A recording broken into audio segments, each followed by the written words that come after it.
Hey there, you're listening to the GROUPEX podcast with Tony Zanardo. Today I'm talking with Zenta Bartley, owner and manager of Engadine Health.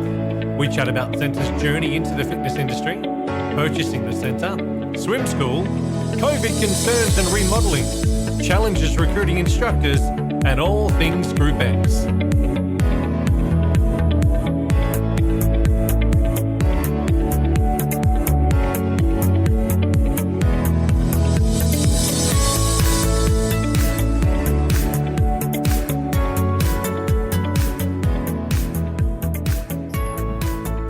Zenta, thank you so much for joining me on this Friday night. I greatly appreciate your time. Thanks for having me. You're welcome. What else am I going to do in COVID lockdown? Well, this is true. This is true. Hey, Zenta, tell me, how did you get into the fitness industry? How did your journey into fitness begin? Well, I was a PE teacher and I did that for 10 years. And then I met my husband and I was always teaching swimming as a background thing. And after I met my husband, then we took over a swim school. Okay, and in this swim school was in a squash court.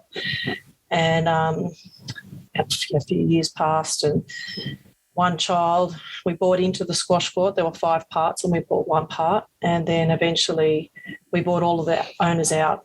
And so we had this centre to ourselves and we started renovating. And upstairs was a residence, and the residence, it was a 3 or 4 bedroom flat. And we didn't like having renters in there. So we renovated it and made it into a circuit room and a spin room, probably one of the first spin rooms in the Shire. I think Fitness First had one, but nobody else did. And that's how we started. I was always a member of gyms, along the way. And one of the girls who worked behind the counter at the courts was doing her Cert 3 through TAFE. And I said, well, what's that? And she told me what it was. And I went, oh, okay. And she took me along to a body combat class. And the next day I couldn't lift a kid out of the pool. I was so sore. And that was it. And then I was hooked. And once I heard the first once I did my first body pump class, I had the tingles up me and I felt electric, and I was there. I was a regular. Every Tuesday, Friday, Sunday, I was out of class. In my spot, you stood in my spot, watch out. And from there, I did my Cert 3. I did it through TAFE. I used to get out of the pool at 6 o'clock after teaching swimming. I had 2 kids at home, and I'd wrap a towel around me, put a shirt on, grab my thongs and run out to the car and then drive to TAFE and do my Cert 3 at TAFE. I used to run in dripping wet, and then the teacher, the presenter would look at me and I'd sit down and dry my hair. True story. I love it. And, I did that, passed with flying colours. I look back to it now and think, what was I so worried about? I remember teaching my first class, and we used to have aqua at the centre anyway, and I said to one of the aqua instructors, oh, can I teach a track, 2 tracks? Yeah, sure, no problem. Next Thursday, she said, you do it. And I went, oh, okay.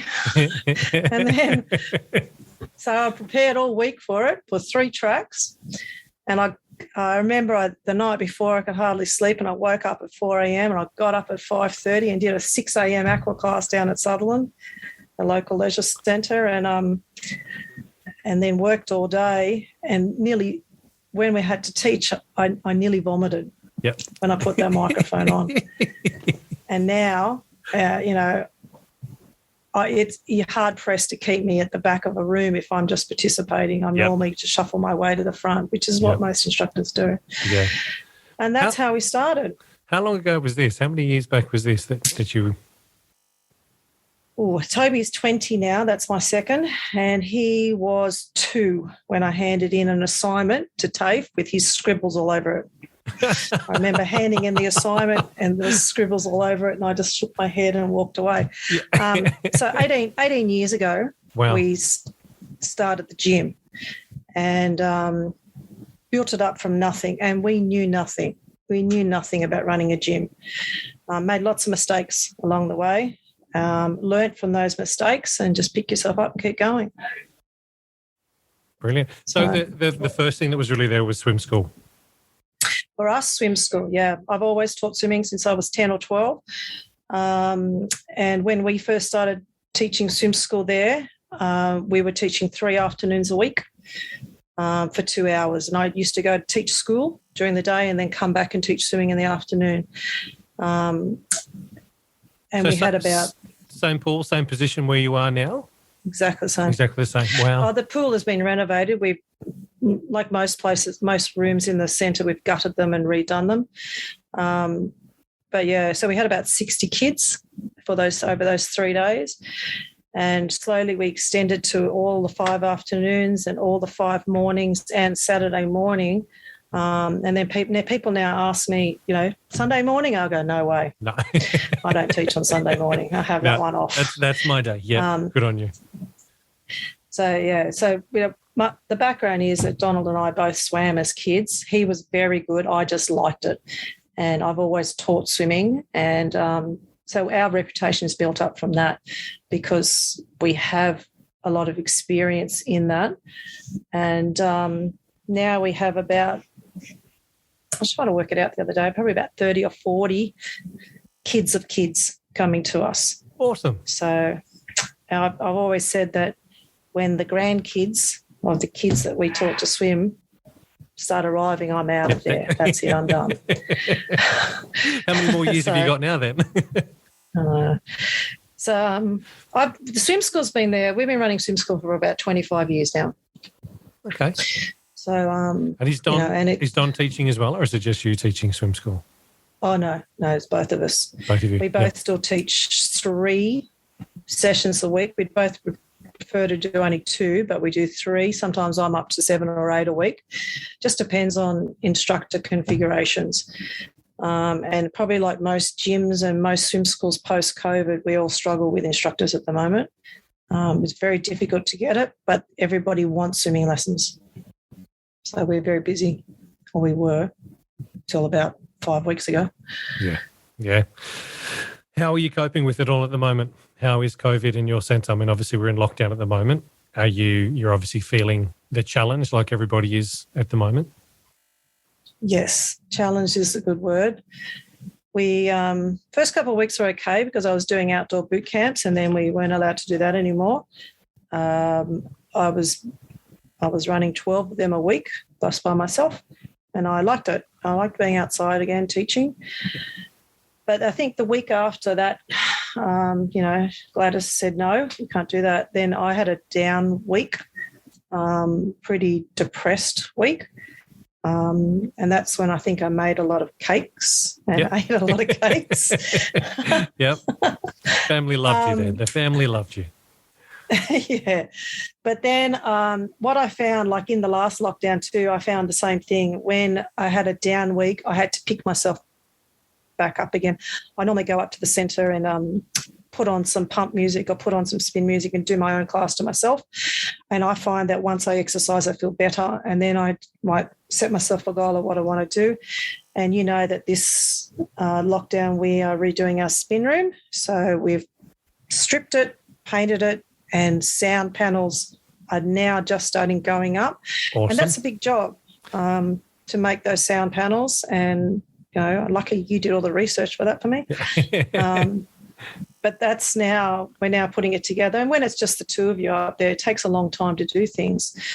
So we use this time to renovate the centre as much as we can money-wise. And then Donald, my husband, said that the last couple of weeks, we have to make sure we have some sort of re-entry plan back in place so that when we do come back, we're ready to go. And how we're going to attack it. Because just like the last one, you don't know if everyone's going to come back. This virus is a little bit more aggressive than the last one. It's a lot more aggressive than the last one. So I'd say a lot of people won't come back because they'll be scared. Yeah, I think there'll be a lot of that hesitation going on. I think we will probably find that people will be a bit scared with it. I think you'll still get your your diehards, I should say, not tryhards, your diehards coming back, and they'll be the ones that really want to jump in and they're like, if I've got to wear a mask or whatever, I need to train. And I think they're the people that would be the ones that are probably actively doing something now, whether they're getting out every day or something like that. But you will... I believe that the industry will suffer again from this with those that were a little bit complacent with their training and probably will take a bit longer to come back on board and jump back in to do it. But I think if you stick true to what you're doing, what you've been offering, and let your members know that you have done these renovations and things are as safe as they possibly can be because you're following the guidelines, I'm pretty sure that's going to help get people back in as well. Once they know that and once they trust that, Gladys has opened us back up for a reason because it's died down, that confidence will start to come through again. It might not be back to the full, your full classes straight away. It may take a couple of weeks for that to happen, which I would assume did that happen last time when restrictions were lifted last time? How long did it take to get back up to normal? I think when we closed last time, on the 23rd of March, we closed with 45 classes. When we reopened, we set, I think it was 30 classes on a timetable. And within 3 weeks, we doubled it. Brilliant. We were so busy, ridiculously busy with it, and we couldn't get enough instructors to cover classes. I don't know if that'll happen this time. We'll just wait and see. What's the capacity of your room? So how many bikes do you have in your cycle studio? 25. Okay. And what about your normal group fitness space? How many people can you fit in there? I know it's obviously dependent, equipment based or depends or normal, on the class. With body pump, we limit it to 22, so we're only small. With the dancey kind of body attacky classes, you can get up to 25, 28 in the room. 30 is packed. It does happen with some classes. Yep. I've got one instructor who pulls big numbers, but I don't allow any more than 30 in the room because it becomes dangerous.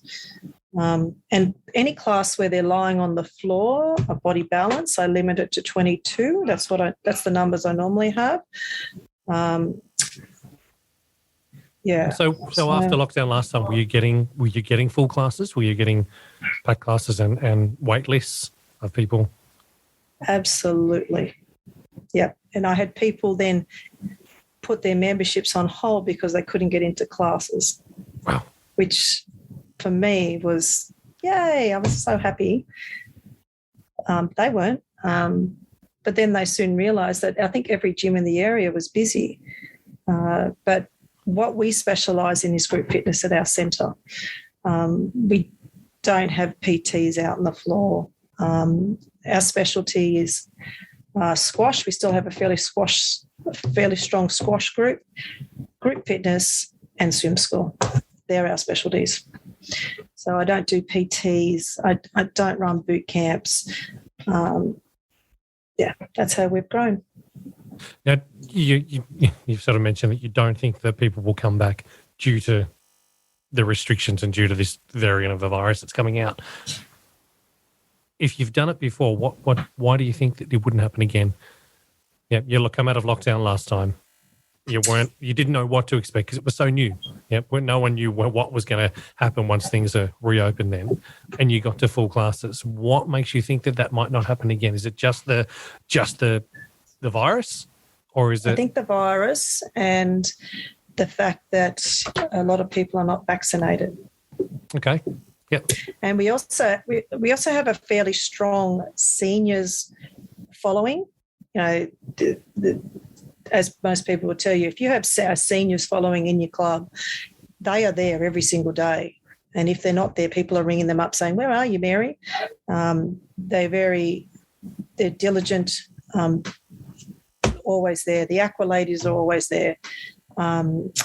So they will stay away if they feel any threat because, they're seniors and they're vulnerable to this virus. Simple as that. Yeah. That's Okay. what you just don't know. It's It like is the- saying it how is- long's a. I was going to Sorry. say it's just like saying how long's a piece of string. Yes. You just don't Yeah. know. Yeah. No, it's so true. It's so true. I think the main thing, the only thing that I can probably suggest is to stay positive, stay focused on what you're doing. And when I say stay in your lane, stay in your lane. Yeah. As in, do what you guys do and what you guys do well, what you've done well for so long. Don't try and change the wheel, because you try and change the wheel now, you're going to be able to adapt and introduce some new things. But I think keeping it in the way that you have done is what's going to help you attract members back, because they know what to expect when they come back. As long as they feel safe in that environment, they're going to start flowing back through. It'll happen everywhere. I mean, chatting to a lot of clubs, and especially the guys in Queensland, after lockdown last time, there are some clubs in Queensland that really struggled and didn't reopen. Then there are other clubs up there that, as you guys experienced, have this massive influx of people coming back. And they had even more members than they've ever had before coming into classes. They've had full classes and wait lists. They could even be a kilometre down the road. The guys down the road who just didn't do anything, didn't upgrade the systems, didn't upgrade equipment, or didn't do any refresh of painting or anything at all, they were the ones that struggled. That didn't do anything. I'm going to say the fact that you guys are doing stuff to your cycle room, you're taking this opportunity to revamp the place and do stuff. Make sure you get that stuff out on your social media, or you're getting that out to members via email and communicating that to them. That's going to help them feel confident in what you guys are offering, and that they will come back in. Already been done. Good. It's already happening. Yep. Good. Yeah. Good. Good to hear. Now that we've got an extra 4 weeks, the big decision is, do we paint the other room or not? So we'll make a decision, and we'll see how we go. I might just get those sand panels up first, do one job at a time. Now you've moved the cycle studio from where it was, yeah? From when Yes, when the I was room there was last, tiny. it was upstairs. Yeah, and now Yes. my understanding is that you've converted one of the squash courts. Is that right? Kind of. A couple of years ago, we took out 2 courts and made the downstairs the big weights rooms. And then we put a mezzanine through probably about 12 months later, put a mezzanine through and made 2 rooms upstairs. And originally we had them for the school kids to do table tennis, because doesn't have an instructor. You can pull in 30 kids in a room, and it's nice, easy money, basically. But after COVID, we realised that you couldn't fit the numbers, that we couldn't even fit 10 in the room with the 4 metre square rule. So we suddenly had to move everything, which wasn't a big deal, but I had to get a new music system. So we had a little portable one to start off with, and we moved everything into what we call the table tennis floor, or now we call it spin. So from there, we ended up buying extra bikes, which you know about. And then we moved across the stage and got a new music system with new speakers up, and the room is very echoey, Yes. which as an instructor annoyed me. Really annoyed me. I only teach 1 spin a week, but every Saturday morning, 8 o'clock, I'd get off the bike, got to fix that. But it took another lockdown for us to get into it. Yep. And so now we'll see what it's like when all the sound panels go up, and hopefully it won't echo anymore. As long as it captures some of that it's sound. a nice big room. We like it now. And we put aircon into that room. Now, these are all big expenses. I don't ever get out to other centres unless I'm doing a course, but I'm happy with it. Yeah. Look, I think it's especially in that room, if you can capture some of that sound from bouncing around and stop it from bouncing, you should be able to get a decent sounding room. There's a lot of rooms that I've come across in years of travelling around that have been old squash courts, or just rooms that have just got 4 walls, or one whole wall that maybe windows, or one whole wall that was just mirrors or something like that. And if it's not soundproof properly, or it's not so much soundproof, but if the acoustics in the room aren't right, it can really deter from having an amazing experience. So I think with what you and I have discussed around the soundproofing and getting their panels up on the wall, you shouldn't have an issue at all. And lighting too. stage lighting. So now we have stage lighting. Well, I haven't used it yet, but stage lighting in the room to create that mood, that exciting dark experience for them. Yeah. But still have me lit up, or whoever the instructor is lit up. So we'll see. Oh, brilliant. Cool. And tell me about the group fitness experience, not so much in your cycle studio, because I know a bit more about that than anything else in there, but your group fitness room. Paint me a picture in your group fitness room. What programs are you running in there? What sort of environment is it? First of all, the programs that we do in there, Les Mills, body pump, body attack, and body balance. I've had lots of other Les Mills programs in there, but I think we've settled on those three. The big draw card is we have an amazing conga and Zumba instructor.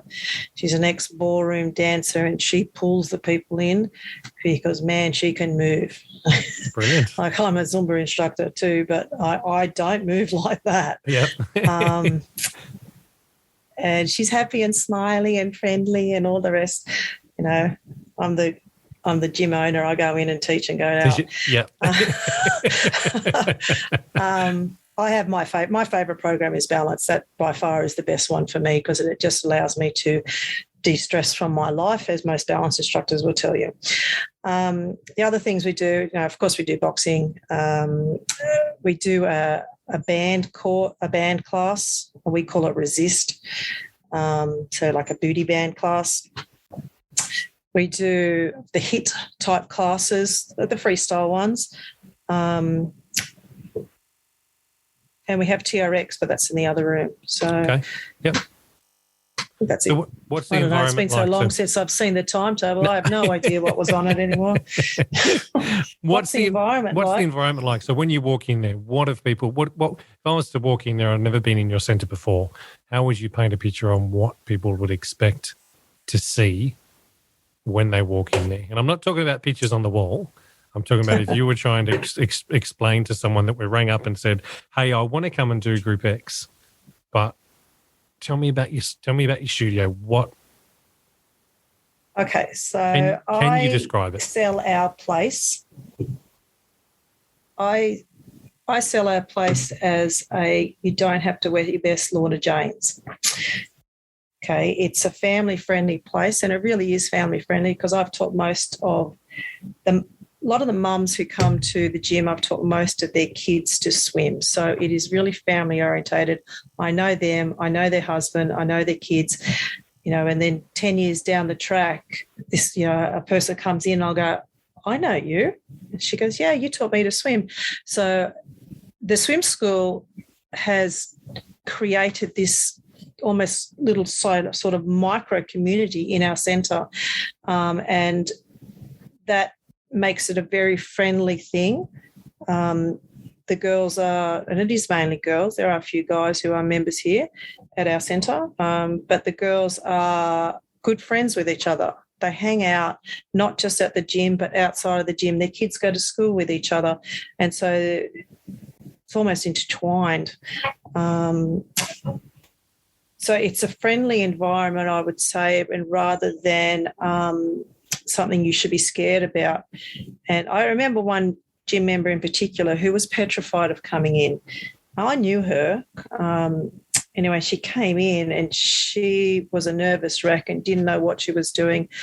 And so I just took her hand and I said, Michelle, come on, I'll go with you. And I went upstairs and I helped set her up for body pump. I explained all the classes. I stood next to her and did it with her the first couple of tracks until she felt a bit more comfortable, and put the weights on the bar for her. Back then you're allowed to touch everybody's stuff. Yep. And she came downstairs and she said to me, thank you, Zenta. Thank you. You made me feel welcome. And she's been a member with us now for 15 years. So that's awesome. We try and keep them as a family. And I know people say you shouldn't take business personally, and people have told me this for years, but I do. So if I see that, someone says something negative about us or our centre, I take it so personally, and I go away and I have a sleepless night, and I have to get over it, as the girls say, put on my big girl panties and go back to work and do what I do. Yep. So I think, though, that being an owner operator of a small community, I'm not going to say community centre, but community gym, you do take things like that personally. And not saying you, I'm saying as an owner, you would, because it's your bread and butter. It's what you're doing. You don't have the backing of council. You don't have the backing of the massive chains that are out there to help you with everything that's going on. So when you're out there and you're giving it your all and you're giving it your best, there is no way you possibly couldn't take any of that type of stuff personally. But I think, as you said, you deal with it, you internalize it, you work out what you've got to do, you put your big girl pants on and you get back out there and you do it again and you do what you've got to do. I think that's a normal part. And I think a lot of I'll class you as a boutique place, because when I say boutique, I say it's rather a smaller environment rather than the big chains or a big centre. And I think as boutique owners, I think a lot of the if you call them coaches, or a lot of business people that are out there that say that they're out there to help businesses, don't quite understand what it's really like to deal with a small boutique premises. It is very, very different to your rec centre or your council run centre down the gym that is a lot bigger, that's got 20 or 30 odd staff. Yeah, always going to be different. And if someone whinged and complained about them, they'd probably ignore it and just go, hey, whatever, this is what we do. But when someone complains or someone has a gripe against what you're doing as a boutique operator, you do take it personally, because it's you. absolutely. I think it's the way Absolutely. you deal with that and having that skill set to deal with that. And as you mentioned earlier on when we were chatting, that you've learnt a lot in the last 18 years. You had no idea what you were doing at first, and you've learnt and you've evolved, is the word I'll use, over the 18 years. And I think that as management as well, that's management style that you I can say you almost can't be taught it. It's something that you learn and you'll go through on your journey of what you're doing in the centre. That's so true. I've been to a few business things and they talk about, your group fitness manager. And I go, oh, that's me. And then they go, and who's on the front desk? Oh, that's me. Well, who teaches classes? Oh, that's me. Oh, who cleans the toilets? Oh, that's sometimes me. You do everything. And so, when somebody, it just even graffitis a wall, which doesn't happen very often at our centre, but I do take it personally. Yeah. So it's a skill set that I believe can't be taught, but I think it's a skill set that you learn yourself over time on how to deal with certain things, and you adapt really quickly to how things are. Now, I've never owned a gym before. I've just met a truck ton of people out there, and my time with Les Mills and now also with Body Bike, I get to speak to a lot of clubs still to this day. I was probably spoke to about 15 or so today alone. And every time I'm having a chat to them, I'm asking those questions around what's going on in your centre. Yep. And I think that's, to me, it helps me understand you. If I'm going to sell to you, or if I'm going to help you purchase a product that I'm working for that company and going to help you, I need to understand you and I need to understand your centre. And I think when I first got to know you and Don from my days at Les Mills, I saw a set of people that had a skill set that was very different to most of the places that I go to see. Most of the places were either council facilities or places that have been around for a lot longer, but do have 20 to 30 staff working for them.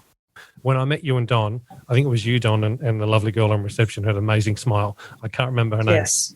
Jess? Jess. Yes, that's it. Yep. Jess. The three of you that I remember seeing every time that I would come in. And I just knew from that it was a different place to most other businesses out there. So, as I think you just alluded to a minute ago, you are different in the fact that you're the group fitness manager, you're the club manager, you're the sales consultant, you're the cleaner. Oh, hang on, you're the instructor. You are everything, and that is so different to a lot of other places out there. And I think that's part of what makes you guys unique.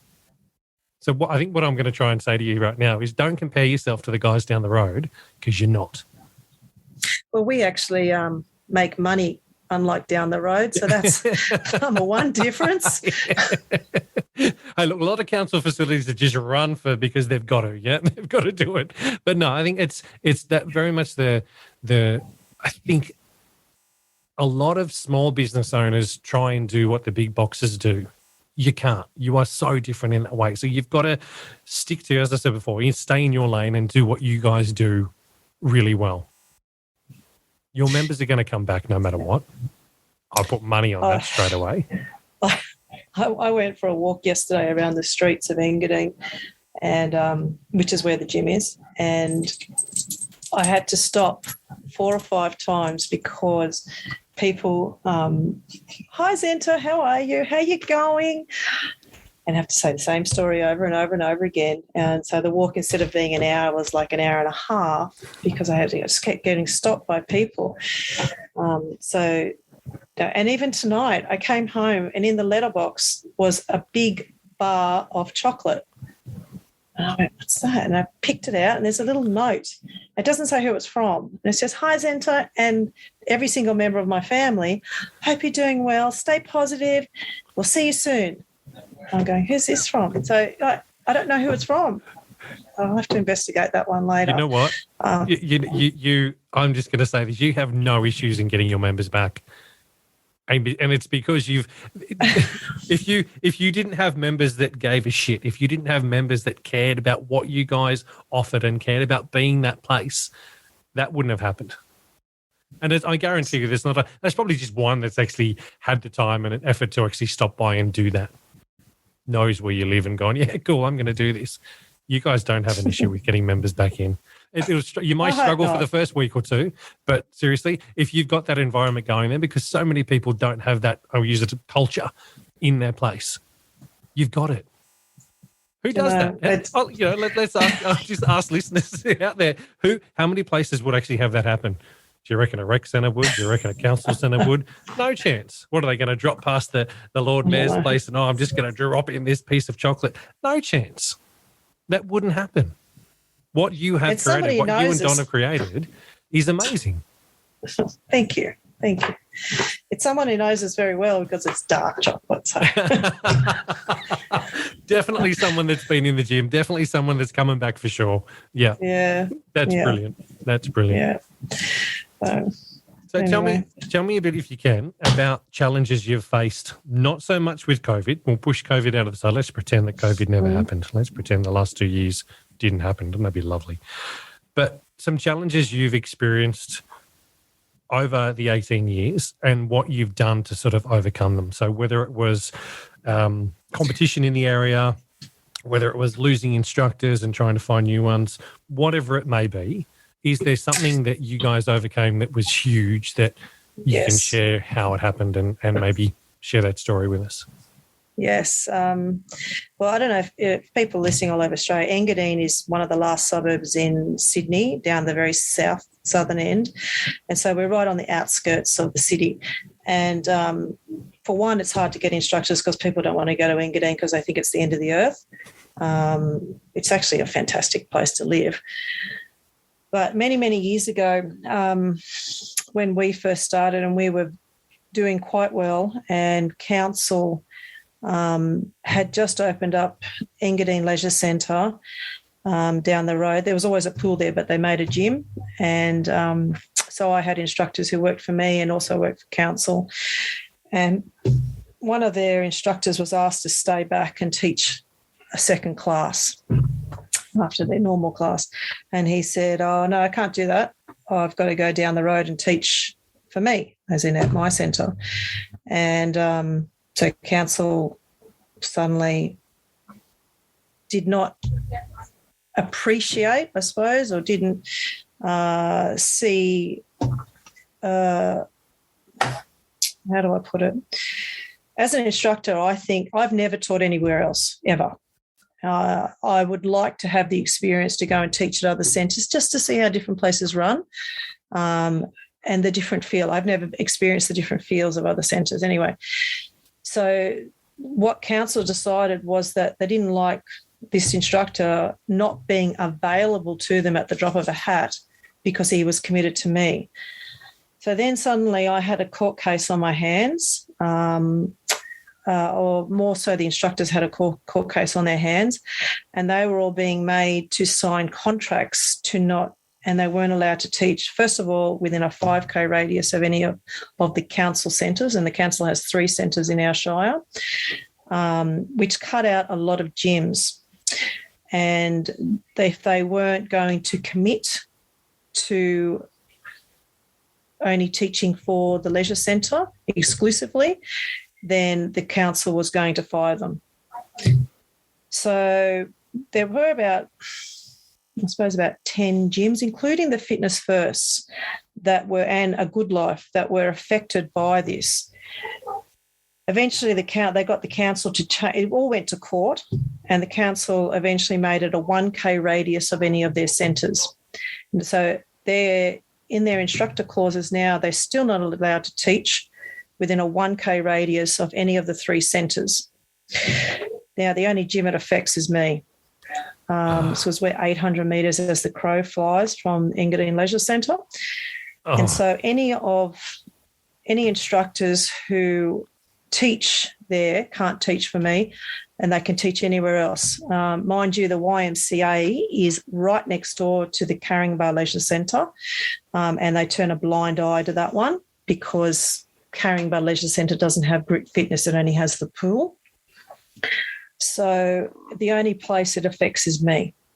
Now the Leisure Centre is a big council centre, they run 100 classes a week. So they have a big pool of instructors.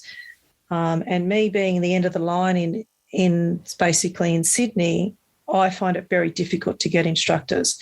So a lot of the teaching, introducing new programs has always come down to me having to go off to do body attack training by myself and then bring the program back to the centre. And I've never had anybody to, mentor me. I've had to do it all myself. And that was huge. So I remember 1 week we had all these instructors, and the next week I was teaching 18, 19 classes in a week. And, that nearly broke our hearts, that one. We had one instructor go to the leisure centre and then said, no, I don't like the way you run it, and they came back, and she's still with us, which is nice. But in that 1 week, I lost 6 instructors, and that was tough. And even if you are a cleaner, or if you teach swimming there, or if you work on reception there, you are still not allowed to work for us. And it's almost restriction of trade. Isn't that a restriction of trade? They can't stop someone from working anywhere. That's no, but it's in their contract. It's in their work contract. And so I've had people come to me and say, I'd like to come and work for you. I said, well, where else do you work? And they say the leisure centre. I said, you can't. You just can't work for me. And they go, why not? I said, because you signed a contract. And if they get wind or that you're working for me, they will fire you there. And that's it. So that was about 15 years ago. So my kids were really little then. And that was tough because as any business owner will tell you, it doesn't have to be gyms, any business owner will tell you the toughest thing you will ever deal with is staff. It is the hardest thing to manage. And it doesn't matter whether it's the gym side, the swim school side, or what we call the counter, which is the gym staff behind the counter, and we have a lot of young kids who work for us too. So we always have problems with staff. That's our biggest problem we'll ever have. The teaching is the easy bit. As anyone will tell you, as a new instructor, you think that teaching body attack is hard. It's nothing compared to running a business. I would much rather teach 5 body attack classes a week than run a business because that's the easy bit. How do you find instructors now then? Where do you recruit from? Word of mouth. I ring up. I've got one good ex-instructor who she's still on good terms with me, even though she doesn't teach for me anymore. And she's got the Fitness First pool. And I'll ring her and I'll say, right, I need this. And even this week, I lost 2 instructors this week. Wow. And Wow. one moved back overseas. That's okay. The other one, just could have hit me in the face when she told me. So now I have, if I was going back next week to run my full timetable, I would have an extra 24 classes to cover. Oh, man. Yeah. So. Okay. If anyone's out there that's listening that is around the Engadine area that's looking for classes, please drop me a line and I'll get you in contact with Zenta for sure. Please. Yes, what we can to try and help you with that. So that's how I get instructors. I try. I have put it on the Sydney Group Fitness page, instructor page before, but I tend to get people that I think are a bit dodgy, and because we are very much family here, I have to get the right vibes from the person in order for them to teach. Yeah. Yes. I managed to score one sensational instructor last year, and that's my son. Yep. Excellent. So we noticed that Toby that's my middle one, he was attending lots and lots of classes, and I said to him, hey, Toby, would you like to become a body pump instructor? And he kind of looked at me and goes, what are you talking about, Mum? And I said, I think I'll enroll you in that course. And he goes, oh, okay. Anyway, so he did his GROUPEX, his gel. He's in the middle of his Cert 3 at the moment, but he's gel. And he did the first 2 days of body pump training just prior to lockdown last year. Yeah. And then he did the 3rd day, I don't know when it was, but just after probably July, August. And then on that 3rd day, he managed to score another instructor for me. So I got another great one there as well. So she's amazing. And she's like me. She's not as old as I am, but older instructors are always normally better because we have more passion for it. But, as we said to the girl who left yesterday, look, instructors come and go, and it's just a changing of the guards, and it just happens. I think everything sort of has its life cycle. Yes. And things will come, but as one door closes, another one opens. Yeah, pull up your panties and off you go. But look, if there's anyone out there listening that is interested in working or is in the Engadine or the Sutherland Shire that wants to get in touch, please get in touch with me and I'll get you in contact with Zenta for sure. Yes, please do. We'll try and please. help out in that way. But I appreciate it. So Zenta, what's next? What's you're refurbing the centre. What is the next thing that you guys are looking for in the future? I know you said that you and Don are going to have a sit down and have a chat around how you reopen and what that sort of entails. But where's your head at with that at the moment? Do you want to share some of that with me? How we reopen? Yeah, and what sort of the next thing is to look at. Okay. So if I step back to when we reopened last time, we don't have to worry so much about setting up the cleaning system because that's already all in place, all that system. And the participants are quite used to the cleaning. And I'm sure most people are quite used to scanning in now for New South Wales Health. The number one thing that I have to do is I will have to ring, not that I'm not in contact regularly, I am, but you have to contact your instructors because, like I said, our place is predominantly group fitness.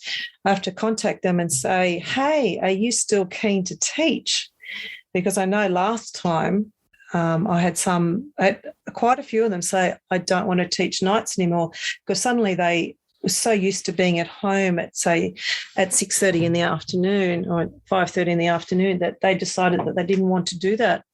They reevaluated their life and they didn't want to teach nights. So that's the first point of call for me is to check with what instructors are available. And And then I normally have to set my timetable up around that. I'm the most flexible instructor around, and I can teach virtually anything. Some things not so great, but if I have to shove my body balance class onto another night, I do it because I have to work around their routines. This is I don't know what other centres find about instructors. I have some very good instructors, but some of them are princesses. I don't know what other places say, but some of them are princesses and they're very precious. And so we have to almost daintily step around them. Most of the girls will want to work the same shifts, okay, but we'll have to reduce our timetable because I won't have the instructors to cover and that's just the way it is. And when Gladys turns around and says you can only have 5 people in a class, well, that's not worth opening for. We'll see what she says. We'll probably have to go back to the 4 square metre rule, and that's restriction of numbers. But I can't kill the instructors. I can't make them teach 15 classes in 3 days because it just doesn't work. And the burnout is high. And some of the girls, I think I'm the oldest instructor there. I'm 53. I know myself, I don't particularly want to teach body attack anymore because it's not great. So, you do get those injuries that occur if you teach too much. So that's where I would go, first of all. And I haven't taught now in 5.5 years. You can't see, but I've got the same bike as you, the Oceanics, the blue one. So it's sitting just over there behind me. I get on it probably 2 to 3 times a week now, and I'm still writing into my own music or some old RPM stuff, going back to number 1 or 2, or having a bit of fun with it. But I stopped teaching when we left Canberra and moved up here. I was thinking about going back to teaching, but For a job? No. Thank you so much, but no. I think I'll hang my Lycra that day up morning, for now 8 o'clock. Get yours. No, thanks. Remember, I've got a 5.5-year-old who's taking up a lot of my time. I've got a creche. Yeah. I love it. You have an answer for it all. It's brilliant. But no, I've hung up my Lycra, so to speak, not the shoes, just the Lycra for now. I'm not saying that I'll never come back, but I'm just, it's been 5 years since, and I've enjoyed not teaching at the moment. I've enjoyed just doing Tony spin, as I call it, in my space here. So, yeah.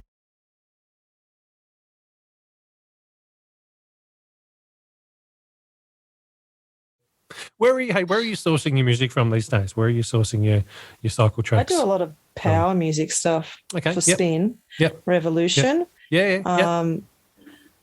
I've during this break, I've been listening to a lot of stuff on Spotify, but sometimes when I listen to it and then when I put it myself on a bike and use it, I don't like it. Whereas I know that Revolution just works every single time. I don't have to worry about it. It's a bit like Les Mills. Learn it, press play, go. Yep. It works. It's tested. Whereas sometimes if you go, oh, that's a really good spin song, and then you get on the bike in front of a class and go, this is not a really good spin song. Yeah. It doesn't work. Yeah. So I understand that. Have you sussed out ASOR with what Maddie's doing? Yes, I've been listening to that. That's what I've been listening to. Yep. Yes. So he's doing some interesting stuff there. He's actually going to be coming on in, I think it's 2 or 3 weeks' time on the show and have a chat. Obviously, he works with me at Body Bike, so he's our national service and parts manager there. But no, he's stepped away from our industry, or not the industry, stepped away from group fitness for 9 years, and then has come back and still has this skill set that is amazing. When he's on the bike, it all just comes together. He's when lockdown started last year is when he did his first Friday night live ride that he broadcasts on through ASOR, through the website and through Twitch, and it's evolved so much since then. With what they've got happening now with the video stuff behind him, with the lighting and everything, but just the music. the music that he's using is current music, but it's upbeat music and it's a ride that is just, yeah. So if it's something you're looking for, I'd definitely say jump on and have a look at that. And,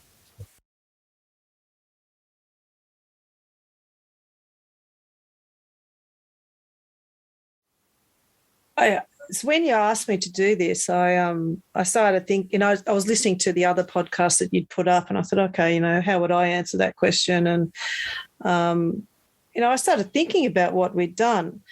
And as I said to this Donald a couple of times, sometimes I stand in this when the centre was open, and I'd stand in the centre, say on a Saturday morning when swim school is pumping. It's busy, and it's busy for 4 hours. I sometimes stand back and watch what's going on in the pool and watch the parents going in and out and watching the little kids, and, they walk away with their 50-cent bag of lollies and, oh, you did very well today, Mary, or whatever the child's name is. And I stand back and I feel so incredibly proud of what we've done. Even when I sometimes stand back and just look at the building, this is ours. This is what we've made.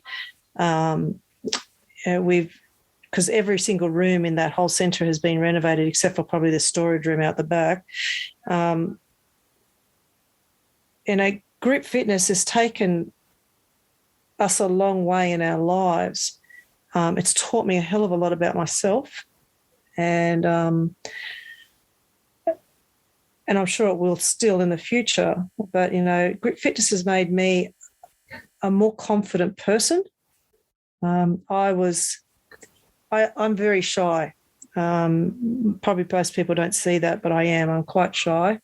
And I've never seen the shy side of you, to be completely honest. And I don't know whether that's just the friendship that you and I got from my time with Les Mills or whatever it was. I don't see you as a shy person. I don't know whether you feel more confident, more comfortable around me than some other people. I don't know what that is, but really shy? Yeah. I'm confident at my job. I'm confident at the centre because that's me. I don't hesitate with saying what I think at the centre. But if you ask my husband, I am a true Cancerian. I have got this hard exterior, which is what you guys see, and inside I'm just pure mush. I'm extremely emotional, and will cry at the drop of a hat.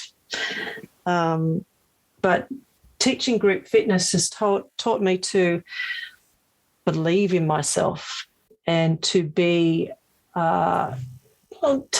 That's not quite word. It's not assertive. What's the word? But anyway, more confident in myself, most definitely, because I was a very shy person growing up. I'm very much like my dad, very emotional. Thank you for sharing. You don't see that. Thank you for sharing that with us. I could cry now saying that. I wouldn't have picked that at all. And I know now that in you saying that, and from what I can see in front of me as well, that our chat tonight is way out of your comfort zone then in order to have that chat and share that experience. But mate, thank you. Thank you so much for coming on the show, and thank you for sharing that with me and the listeners. Thank you. Thank you so much. You're welcome. You're welcome. Well, that's it for this chat. I hope you got something out of it, like what you heard. If you'd like to get in touch, head on over to the website groupex.com.au or throw us a like on Facebook at GroupeX. May we meet again.